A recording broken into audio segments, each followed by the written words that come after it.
নমস্কার বন্ধুরা, আমরা চললাম নিউ জলপাইগুড়ির দিকে। আমাদের ট্রিপ শেষ। আচ্ছা, ভালো মতো ঘুরেছি। এবার গাড়ি করে হ্যালো, হ্যাঁ। তো তোমরা ভিডিওর বাকি পার্ট আর এই পার্টের ফার্স্ট অংশ দেখে বুঝেই গেছো আমাদের এই যে ট্রেক পুরো ট্যুরটা কমপ্লিট হতেই চললো।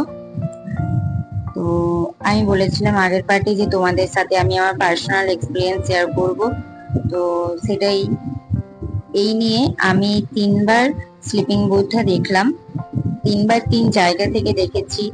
একবার ফার্স্ট টাইম দেখেছিলাম টাইগার হিল থেকে, সেকেন্ড টাইম দেখেছি গ্যাংটক থেকে, আর থার্ড টাইম দেখলাম ফালুট থেকে।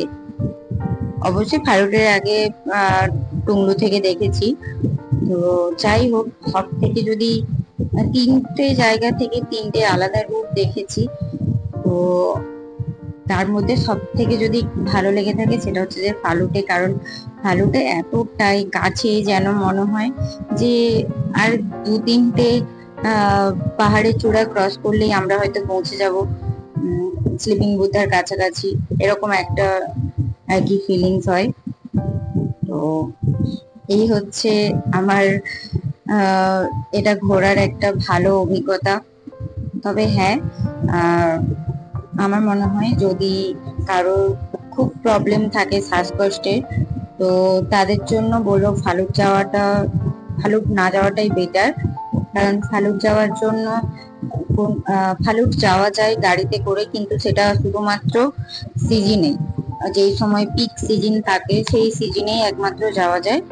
তাছাড়া গাড়ি পুরোটা যায় না, কিছুটা আগে থেকেই গাড়ি যায়, কিছুটা আগে পর্যন্ত, তারপর আর যায় না। আর ফালুট থেকে ফেরারও একমাত্র উপায় যদি গাড়ি যায়, তবেই রিটার্ন গাড়িতে করে একই রুট দিয়ে আসা যায়।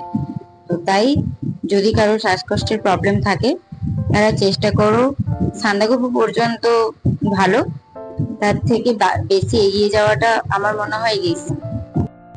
এই ট্রেক করার পর আমার মাথায় একটা জিনিস এসেছে যে ফিজিক্যালি স্ট্রং হওয়াটা যতটা দরকার, তার সাথে সাথে মেন্টালি স্ট্রং থাকা খুব বেশি দরকার।